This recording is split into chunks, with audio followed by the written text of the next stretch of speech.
¿Tú sabías que la oración que conmueve el corazón de Jesús es la oración de una madre?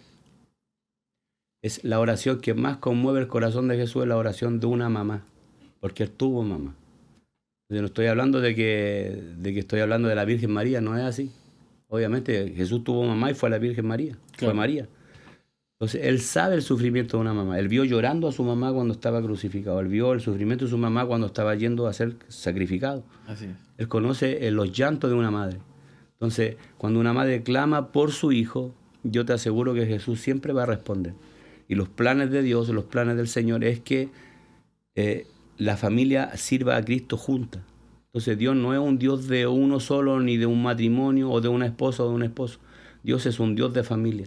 Entonces, si nos congregamos en la iglesia y no están nuestros hijos, la seguridad y la certeza de que ellos van a llegar, van a llegar. Por eso la oración, lo que tú decías, la oración es la que rompe cualquier barrera que se ponga por delante para que tu familia llegue. Entonces tu familia va a llegar, aún así esté en la droga, en la condición que esté, ellos van a llegar.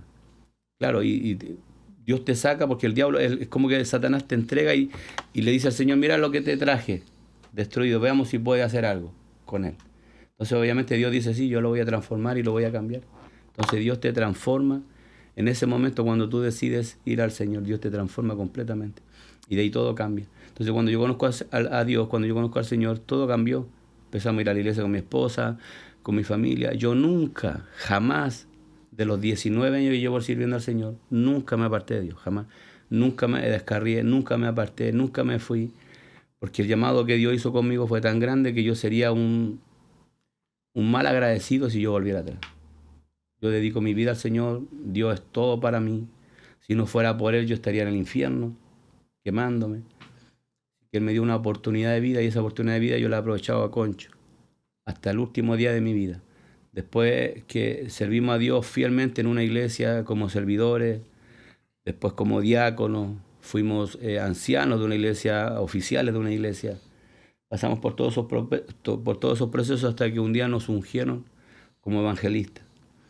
Y ahí comienza la historia como evangelista a predicar y a viajar a las naciones predicando su palabra. Estando predicando un día en Cartagena de India, en Bogotá, Colombia, Dios nos habla en una madrugada con mi esposa. Y eso fue hace 8 años atrás, ya llevábamos predicando muchos años como ministro. Entonces ahí nos habla que teníamos que levantar una iglesia en Chile. Cuando nosotros regresamos a Chile empezamos la iglesia Restauración Vida Nueva. ¿Por qué restauración? Porque sabemos que Dios restaura todas las cosas. Y sabemos que Dios da una nueva vida. Por eso se llama Restauración Vida Nueva. Y toda la gente que llega a la iglesia llega destruida.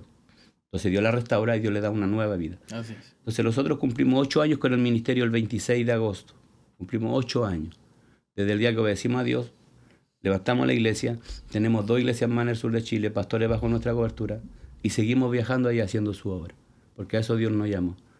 Pero desde ese día que tú te decides obedecer, mi hermano, todo empieza a cambiar, todo es diferente. Yo sé que el tiempo es corto, por eso trato de hacerte saber de que cuando Dios te llama a algo, Dios lo va a cumplir. Dios va a cumplir sus propósitos. Y todos los sueños que tú te has visionado desde el primer día que conociste a Cristo, Dios los va a cumplir. Yo sé que tú y los que me están escuchando se visionan con algo cuando recién conocen al Señor. Esos sueños que tal vez son sueños que son inalcanzables, son los sueños que Dios pone en tu corazón. Porque los sueños que son normales son los sueños que yo los puedo alcanzar fácilmente. Pero los sueños cuando son locuras son los sueños que Dios tiene en ti. Los sueños que Dios pone en las personas que lo están conociendo. Entonces mi sueño siempre fue llevar su palabra a las naciones, en las calles, en los hospitales, y así lo he hecho hasta el día de hoy, llevando su palabra por agradecimiento. Si Dios me quiere bendecir, gloria a Dios, económicamente. Si no, gloria a Dios también. Entonces no hay nada que me aparte de Dios, porque lo que Dios hizo conmigo, nadie en el mundo lo podría hacer. Nadie. Pastor, y cuando comiences a caminar, cuando ya comienza a ver ese fruto, ¿no?, del Espíritu en su vida, y empieza a ir con su esposa a la iglesia, con sus hijas, y empieza a caminar con el Señor, ¿cómo fue ese proceso, pastor? Porque me imagino que el señalamiento, ¿no? Siempre lo señalaban, miren ese donde va, y con todo lo que pasó. Su esposa, ¿cómo se volvió a ganar la confianza de su esposa? ¿Cómo sus hijas, por ejemplo? cómo ganó el amor de sus hijas, porque me dice que tenía hijas, pero se dio cuenta que tenía hijas hasta después que conoció al Señor.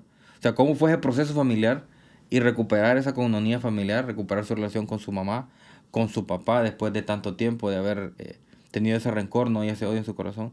Cómo Dios fue sanando esas áreas de su vida y cómo fue ese proceso de su vida, pastor. Bueno, las niñas en sí no me costó, porque esas son niñas. Entonces, claro, yo siempre la amé, yo siempre estuve ahí en los momentos que estaba en libertad. Y llamaban a su papá. Cuando yo empiezo a servir a Dios, yo la aprovechaba porque ellas me amaban, me abrazaban, todo. Mi esposa estaba feliz, pero tenía dudas.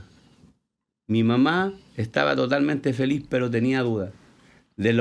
No era duda de que yo estuviese yendo y de que Dios haya hecho algo en mí. No tenían duda de que mi cara había cambiado, que mi manera de ser ya era diferente.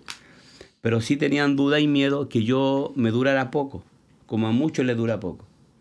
Entonces yo en ese tiempo yo era como el defensor de mis primos, de mi familia, tío, y toda la familia, toda la rama de familia. Yo era el defensor. Nadie podía hacerle daño a nadie porque era yo el que los defendía a todos. Entonces la familia quería que yo volviera atrás, a hacer lo que hacía antes, porque de mí dependían que no le hicieran daño, porque yo vivía en una población muy mala, con mucha delincuencia. Entonces, yo escuchaba, no, de aquí a tal fiesta no pasa. Viene la Navidad, no va a pasar el alcohol, la droga, no va a soportar. Viene el Año Nuevo, no, de este no pasa. Entonces yo escuchaba eso. Y eso yo creo que me daba más fuerza. Entonces yo decía, no, nunca más. Tendría que ser yo, masoquista es la palabra cuando, Sí. yo decía, tendría que ser masoquista, de volver atrás y decirle al diablo que me dañe. No, nunca más, yo voy a ser un instrumento del diablo, nunca más. El diablo va a jugar conmigo, jamás, nunca más. Yo le pertenezco a Cristo. Cristo me compró, el Señor me compró. Y ahora soy de su propiedad. Entonces no puedo volver atrás.